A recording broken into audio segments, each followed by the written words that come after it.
In this video, I cover everything you need to know about seed funding for startups. I'm going to talk through it from an entrepreneur's perspective. You're going to learn how to navigate it, when you should consider it, and when to avoid it. And if you stick around to the end of the video, you'll hear one of the biggest mistakes I've seen early stage founders make with seed funding. I'm Rob Walling, a startup founder with multiple exits, author of 3 books about building startups, and an investor in more than 100 companies. I want to start by defining seed, because seed, and I'm making air quotes down here, the definition of that has changed over the years. Seed rounds didn't even really exist until the last, let's say, 10 or 15 years. But for the purposes of this video, I'm going to talk about a seed round vaguely as the first round that you raise. It's a fluid term. It means different things to different investor, and it changes over time. Now, once you start raising $5 or $10 million, that's where we call it a Series A. I think everything before that can safely be called a seed round. What about an accelerator round? What if you take money from Y Combinator or the accelerator I run called Tiny Seed? Is that a seed round? I think for the purposes of this video, it is. And those rounds are in the low 6 figures. So I think we'll lump all of that in. Normally, if I were to get super technical with it, there'd be a pre-seed and a seed and a Series A, depending on how you do it. But that gives you a general idea of really how, maybe complex these terms actually are and how fluid they are. But with that in mind, let's talk about why should you think about raising funds at all? And there's something that I've said many times, which is in your personal life, money can save you hours because you can have someone go do grocery shopping for you or cooking or mow your lawn, take your dry cleaning. In your business, money saves you years. What I mean by that is raising funding allows you to move faster. I heard one founder say, it allows me to live in the future because I'm hiring ahead of my revenue. And that is the most common use for funding in startups is hiring, right? It's to accelerate your product velocity. It's to accelerate your marketing and your sales efforts. And usually you do that by hiring people. With that said, I have a mental model around funding. And you may have heard of the 80-20 rule, which is 80% of the results you get from 20% of your whatevers.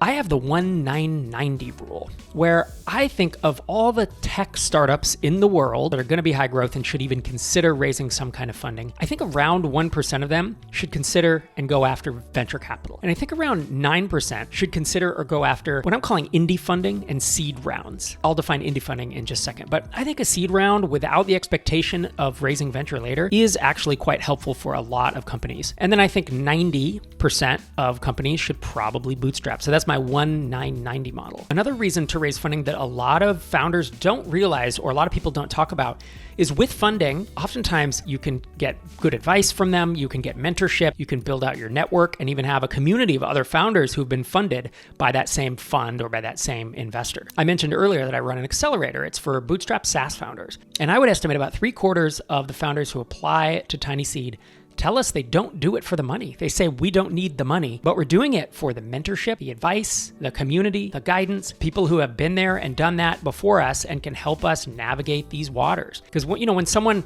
is doing $40,000 or $50,000 a month and they apply to an accelerator, they probably don't need that money. But realistically, the advice and the guidance and the mentorship and the community is so much more important for that. Now let's talk about when you should consider raising a seed round. There are a few steps. Build a product, get some traction. The amount of traction varies widely from investor to investor. But in general, if you don't have traction, you haven't done much. You haven't proven to investors that you can ship product and that you can sell and market. Because you need to show people that the idea is valid and you need to show people that you are a founder who gets things done. And the way you do this is by shipping features, by marketing and selling your product and growing your business. Until you've done that, you just don't have much. And that ties into the quote you've heard me say on this channel before, build your business instead of your slide deck. Build that business, get your monthly recurring revenue up, get people paying you, because that tells such an easy story. If you're growing from one month to the next, it's so easy to then build that slide deck later and say, look, this is our MRR graph. I mean, that alone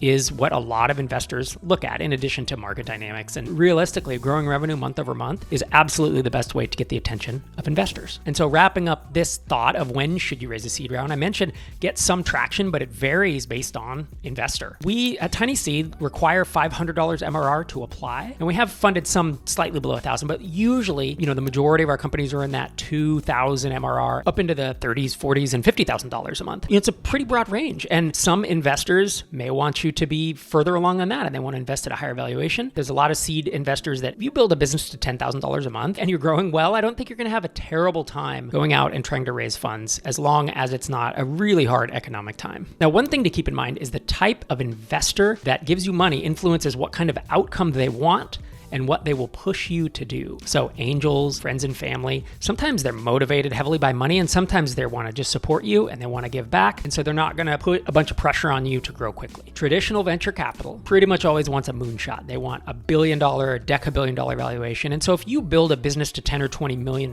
it's a failure to them. If that's not what you want to do, go after the billion or 10 billion, probably not a good idea to take traditional venture. And separately, there's this movement of indie funding. I mentioned it earlier. It's funding that allows you to not have to go after the moonshot and to not lose control of your company. TinySeed, the accelerator I run, is indie funding. Indie.vc was the first institutional money that I had ever seen invest, and there are a few others. There are also angels out there. When I put investors into the indie funding bucket, it's usually that they don't have the expectation that you need to have this massive outcome. And they can make money and return money to their investors if you sell for $20, $30, $40 million rather than in the billions. In addition, many indie funding sources are okay if you want to run the business for long term and pull out profits. And this is a newer space. I mean, Indie.vc, I believe, launched in 2016, TinySeed in 2018. So it's a relatively new space compared to traditional venture capital. But what I like is that it's expanding and it's giving more entrepreneurs access to capital and helps make the journey a little bit easier, and it can save years when you have money into your business. As I said, my 1-9-90 model, if only 1% of startups should raise venture funding, it's like, well, what are the other 99% supposed to do? And that's one of the great values, I believe, of the indie funding model. Something else to be aware of is even among the types of investors, your valuation influences what kind of outcome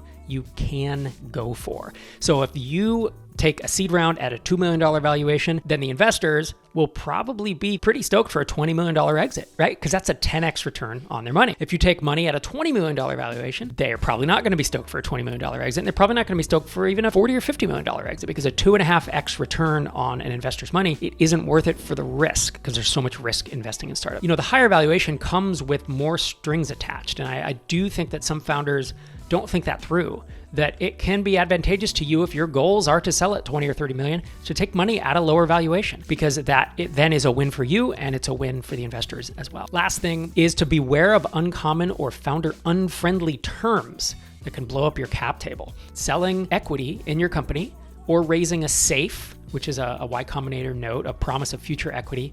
Usually these are relatively safe. Now, the clauses can be added to them that make them more complicated. You know, if someone has a liquidation preference that's greater than 1x, that's not great. It means the investor gets back more than their money when you sell the company, and that can be a tripping point. We've also seen terms where an initial investor's investment expands, and so they put in $100,000 cash, and that can turn into $300,000 of equity under certain occurrences, and so they can own a substantially larger portion of your company than you want them to or than you expect. It's unfortunate, but there are some less common or some founder unfriendly terms, and what you want to do is you need a lawyer to look at those and read through them as well. I know there's a lot of legalese, but you can at least get your head around some of the basic terms. And if you use plain vanilla documents like a SAFE or just sell straight equity without added clauses, that can be a way to mitigate that. Obviously, I'm not a lawyer, and you should talk to a lawyer if you are going to raise funds. In a second, I'm going to talk about one of the biggest mistakes I've seen early stage founders make with funding. Before I do that, I wanted to mention TinySeed. We are at tinyseed.com, and we are the first and most respected accelerator for SaaS bootstrappers. If you get to even $500 or $1,000 in MRR, you should apply to TinySeed. We have both an accelerator that runs in the US and in the Europe regions, as well as a syndicate that if you're further along, let's say you're doing 50K MRR, 100K MRR, an accelerator may or may not be a fit for you, but we have a syndicate of investors who are interested in investing under these indie terms, which is where you don't have to become a unicorn to be a success. Check us out at tinyseed.com. So the big mistake I mentioned earlier is a founder giving up too much equity too soon. So for example, don't give up 40% of your company for $100,000. I've seen horror stories when the founder comes in and we're looking at their capitalization table, the cap table, and the founder owns less than 30% when the company's doing $5K a month.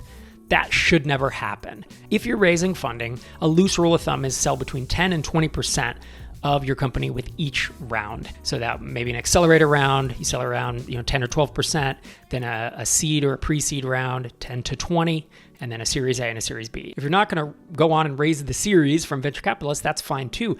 But the idea of selling 40% of your company to an investor, pretty tough. It can wreck your cap table so badly that A, there's not much upside for you, and B, no future investors will invest. Because what they don't want to do is put money into a company that you're working on. You're not going to be super motivated to do it. And some other investor who put in $100,000, $200,000 years ago has the vast majority of the upside. If you enjoyed this video, I'd love it if you'd hit the like button and subscribe to the channel. We have videos like this coming out every week. This was seed funding for startups. We're covering marketing approaches, how to grow your SaaS company, everything you need to know to succeed in SaaS. See you in the next video.